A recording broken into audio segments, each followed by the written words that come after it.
Hi friends, कैसे हो आप सब लोग। Hope you are good. आज हम फिज़िक्स का प्रॉब्लम कैसे शॉर्टकट तरीके से सॉल्व करना है सीखेंगे। ये शॉर्टकट कई शॉर्टकट में से एक है। आपको हम इस शॉर्टकट के थ्रू हम लेके जाएंगे। जिनको हिंदी नहीं आती है, those who can't follow they can watch my English video, those who can't follow English and Hindi వాళ్ళకి తెలుగు వీడియో కొని ఉంది। चलिए हम क्वेश्चन की ओर बढ़ते हैं। ये जो क्वेश्चन है मैं आपको बहुत धीरे से समझा रहा हूँ, बट एक्चुअली जब आपको क्लियरली वो समझ में आ जाएगा, ये क्वेश्चन को हम इस तरह के क्वेश्चंस को हम आधे मिनट या 1 मिनट के कम में सॉल्व कर सकते हैं। अगर आप कन्वेंशनल मेथड से जाएंगे तो फॉर्मूला लगा के जब वो सॉल्व करोगे, इक्वेशन सब करते रहोगे, तो डेफिनेटली आपको 5 मिनट लगने वाले हैं। एंड उस 5 मिनट में भी आपके जो फाइनल आंसर को रॉन्ग लाने की चांसेस ऑलमोस्ट 80% है। ठीक है, चलिए हम क्वेश्चन की ओर बढ़ते हैं। क्वेश्चन में है कि आपको एक वायर दिया गया है, उस वायर को हम एक फिक्स्ड सरफेस से लटकाया गया है। ठीक है, एक दीवार से लटका दिए हैं। ठीक है, मान लेते हैं उस वायर की ओरिजिनल लेंथ L0 है। ठीक है, अभी हमको दिया गया है केस 2, हमने उस पर एक वेट W1 ऐड किया, उस पर एक वजन ऐड किया है W1, तो length of the wire L1 हो जाती है, L1 हो जाती है, लेंथ ऑफ द वायर बढ़ता है W1 ऐड करने से। और थर्ड सिनेरियो में अगर और एक वेट उसको W2 ऐड कर दिए तो उसका लेंथ L2 बन जाता है। तो हमें क्वेश्चन में पूछा गया है कि जो नेचुरल लेंथ ऑफ वायर है, जो वायर की ओरिजिनल लेंथ है, उसका रिलेशन बताइए in terms of L1 W1 L2 W2। ठीक है, इस प्रॉब्लम को सॉल्व करने के बहुत तरीके हैं। हम आपको लॉजिकली इस प्रॉब्लम को कैसे देखना है एंड कैसे सॉल्व करना है बता रहे हैं। ठीक है, अभी लॉजिकली सोचिए, आपके पास एक वायर दिया गया है। ठीक है, उसका ओरिजिनल लेंथ L0 है। ठीक है, अगर उस वायर को आपने लेंथ वेट W1 ऐड किया है तो डेफिनेटली उसका लेंथ बढ़ने वाला है, कोई वायर घटता नहीं है। तो अभी लॉजिकली बताया जाओ तो L0 L1 से छोटा होना चाहिए। ठीक है, या फिर ऐसे बोल सकते हैं L1 L0 से बड़ा होना चाहिए। ठीक है, अभी उस पर और थोड़ा वेट ऐड कर दिए तो और स्ट्रेच होगा, इसका मतलब है L2 L1 से बड़ा होगा। तो फर्स्ट लॉजिक हमारा इस क्वेश्चन में, इस तरह के क्वेश्चन में क्या हो गया है कि L0 है वो सबसे छोटा होगा, L0 lesser than L1 lesser than L2। ठीक है, ये देखिए, ये आपको क्लियर है फर्स्ट लॉजिक। सेकेंड लॉजिक मैं बाद में बताऊंगा। सेकेंड लॉजिक अप्लाई करने से पहले हम आंसर ऑप्शन की तरफ बढ़ते हैं। आंसर ऑप्शंस हमारे पास ऐसे दिए गए, जो लेंथ ऑफ द वायर है L1 W1 L2 W2 के टर्म्स में ये सारे परम्यूटेशन कॉम्बिनेशन यहाँ पे दिए गए हैं। L1 plus W1 by W2 L2 minus L1 ऐसे दिए गए हैं 4 ऑप्शन। सभी ऑप्शन ऑलमोस्ट सेम लगते हैं। अगर आप इक्वेशन से सॉल्व करोगे डेफिनेटली आपके चांसेस है कि आप इसको रॉन्ग लेके आओगे। मतलब जिनको इक्वेशन जमता ही नहीं है उन लोग तो डेफिनेटली इक्वेशन ट्राई ना करें। एक तो तुम्हारा टाइम वेस्ट होगा, आपका टाइम वेस्ट होगा, और दूसरा आपको सही आंसर नहीं पकड़ पाएंगे। ठीक है, तो ये आपके आंसर ऑप्शन है। अभी इस प्रॉब्लम को सॉल्व करने के लिए हम कुछ एज्यूम करते हैं। एज्यूम कैसे? लॉजिकली एज्यूम करना, ये नहीं कि कुछ भी हम एज्यूम कर रहे हैं। ठीक है, एज्यूम करते हैं L0 हमको फाइंड आउट करना है जब वेट 0 है। ठीक है, L1 को एक नंबर ले लेते हैं, मान लीजिए 5 सेंटीमीटर। W1 को एक नंबर ले लेते हैं 10 kg। 10 kg वेट ऐड करने पे इसका लेंथ है 5 सेंटीमीटर। ठीक है, L1 is equal to 5, W1 is equal to 10 kg। अभी आप बोलोगे 5 और 10 ही क्यों? कोई भी नंबर आप लीजिए, बट लॉजिकली आपको नंबर चूज करने हैं। ठीक है, नाउ नेक्स्ट, आपको मैंने बताया जब और वेट आप ऐड करोगे तो जो लेंथ है और बढ़ेगा। ठीक है, आप यहाँ पे 5 ले लियो तो इससे कोई बड़ा नंबर ही लेंगे, तो 6 ले लिए, 6। मान लीजिए L2 बिकम्स 6 सेंटीमीटर जब हमने वेट उसको ऐड किया 20 kg। पहले 10 kg वेट ऐड किए, उसके ऊपर हमने 20 kg ऐड कर दी। ठीक है, L2 बन गया 20 kg। तो हमारे पास ये वैल्यूज हमने अज्यूम कर लिया। अभी इन वैल्यूज़ को हम हमारे आंसर ऑप्शंस में अप्लाई करते हैं, ठीक है।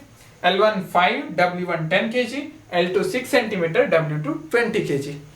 इन वैल्यूज़ को इस फॉर्मूला में पुट अप करते हैं। बहुत सिंपल प्लस माइनस कैलकुलेशन है। L1 5 centimetre plus W1 by W2 10 kg by 20 kg, ठीक है, into L2 minus L1 6 minus 5। ऐसे करते हुए आपको 5.5 मिल गया। सिमिलरली ये सारे वैल्यूज इस फॉर्मूला के अनुसार आप पुट अप कीजिए, 4.5, 3 और 7, ठीक है। ये आपके क्या दर्शा रहे हैं, ये बता रहे हैं कि ओरिजिनल लेंथ ऑफ वायर इतना हो सकता है। अब आपका फर्स्ट लॉजिक क्या लॉजिक है कि L0 जो है L1 से छोटा है, ये सबसे छोटा है, तो L1 हमने कितना लिया 5, ठीक है, तो हमारा L0 5 से कम होना चाहिए डेफिनेटली, ठीक है। अब 5 से कम होना चाहिए तो 5.5 जो आंसर है गलत है, 4.5 5 से कम है करेक्ट, 3 भी है हाँ हो सकता है, 7 आउट ऑफ स्कोप, ठीक है। तो 4.5 और 3 जो कि 5 से कम है ये हमारे आंसर ऑप्शंस हो सकते हैं। सो अभी हमें क्लियर है कि ये वाला या फिर ये वाला, इन दोनों में से एक आंसर ऑप्शन होगा। अभी इन दोनों में से हमें एक चूज करना है, कैसे चूज करेंगे, आइए आपको हम यंग्स मॉड्यूलस बताते हैं। यंग्स मॉड्यूलस क्या बोलता है, y is equal to f into L upon a into delta L. f क्या है फोर्स अप्लाइड, l क्या है original length of the wire, a क्या है क्रॉस सेक्शन एरिया और डेल्टा एल क्या है स्ट्रेच। स्ट्रेच मतलब कितना वो बड़ा, कितना लेंथ उसका बड़ा, stretch of the wire. Delta L को उधर ले जाइए तो आपको मिलता है delta L is equal to F L upon A Y. अगर देखा जाए तो delta L is directly proportional to force, मतलब जितना फोर्स आप अप्लाई करोगे उतना ही स्ट्रेच बढ़ेगा, they are in direct proportion. जितना फोर्स बढ़ाओगे उतना डेल्टा एल बढ़ेगा, ठीक है। अगर इसको हम 2 गुना बढ़ाएंगे तो डेल्टा एल भी 2 गुना बढ़ेगा, 4 गुना बढ़ाएंगे तो 4 गुना बढ़ेगा सिमिलरली, ठीक है। तो ये है हमारा लॉजिक नंबर 2 जो कि यंग्स मॉड्यूलस से मिला है। अभी हमारे पास 2 ऑप्शन है 4.5 और 3। अब 4.5 और 3 ठीक है हम सॉल्व करते हैं। हमारे पास L 4.5 भी हो सकता है 3 भी हो सकता है, ठीक है। फर्स्ट हम लेते हैं 3, जो ओरिजिनल लेंथ ऑफ वायर है 3। इसमें इस केस में और इस केस में हम माइनस करते हैं, 5 माइनस 3 2 सेंटीमीटर स्ट्रेच। जब वेट हमने अप्लाई किया 10 किलो वेट अप्लाई करने पे 2 सेंटीमीटर का स्ट्रेच पाया गया, 5 माइनस 3, ठीक है। अगर हम ऑप्शन लेते हैं 4.5 तो कैसे, 5 माइनस 4.5 0.5 सेंटीमीटर, कितना 0.5 सेंटीमीटर स्ट्रेच 10 किलो वेट के लिए, ठीक है। पहले आंसर ऑप्शन से 2 सेंटीमीटर मिल रहा है, सेकेंड आंसर ऑप्शन से हमें 0.5 सेंटीमीटर मिल रहा है, कितने वेट के लिए 10 किलो वेट के लिए। अभी इस केस में आएंगे 6, जो मतलब L2 हमने 6 माना है, 6 माइनस मान लीजिए 3, 6 माइनस 3 सेंटीमीटर, 3 सेंटीमीटर की स्ट्रेच कितना वेट के लिए। अब यहाँ पे देखिए 20 kg तो हमने एडिशनल वेट ऐड किया, बट अगर टोटल वेट देखा जाए तो कितना है 20 प्लस 10 टोटल 30 kg, ठीक है। इस लेंथ के लिए 30 kg वेट अप्लाई हो रहा है, ठीक है। तो the stretch is 6 minus 3 centimetre, कितने वेट के लिए 30 किलो वेट के लिए। अगर आपको कुछ भी डाउट है तो कमेंट कीजिए, आई विल क्लैरिफाई यू, ठीक है। अगर हम सेकेंड ऑप्शन लेते हैं 4.5 में इसका स्ट्रेच देखिए 6 minus 4.5 that is 1.5 centimetre for a weight apply 30 kilos, ठीक है। अभी हम इसको कंपेयर करते हैं, 10 किलो जब वेट था पहले इस आंसर ऑप्शन से जाएंगे तो 2 सेंटीमीटर का स्ट्रेच दिखा रहा है, और 30 किलो वेट पे 3 सेंटीमीटर का, क्या ये प्रोपोर्शन में है। 10 किलो वेट 3 गुना बढ़ रहा है बट स्ट्रेच 3 गुना बढ़ रहा है नहीं। अगर ये 2 और ये 6 सेंटीमीटर होता तो हमारा आंसर ऑप्शन 3 होता, नहीं बढ़ रहा है। Next answer option 10 kilo weight के लिए 0.5 स्ट्रेच है, 30 किलो वेट के लिए 1.5 सेंटीमीटर स्ट्रेच है। इसका मतलब है ये 0.5, यहाँ पे अगर वेट 3 गुना बढ़ रहा है 3 टाइम्स तो स्ट्रेच भी 0.5 से 1.5 सेंटीमीटर बन रहा है। ये हमारा करेक्ट आंसर है। So the right answer is 4.5 centimetre.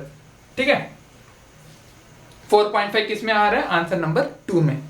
Answer number 2 क्या है? ये वाला L1 plus W1/W2 into L1 minus L2। अगर इसको हम ध्यान से करेंगे तो एट दी मैक्स 2 मिनट्स में आप क्विकली सॉल्व करोगे एंड डेफिनेटली आपका आंसर करेक्ट होगा। ओके, अगर आपको वीडियो अच्छा लगे तो लाइक कीजिए, कमेंट कीजिए, शेयर कीजिए और हमें बताइए कि आपको अच्छा लगा, यूजफुल पाया गया तो हम और भी वीडियोस लाएंगे। All the best, thank you.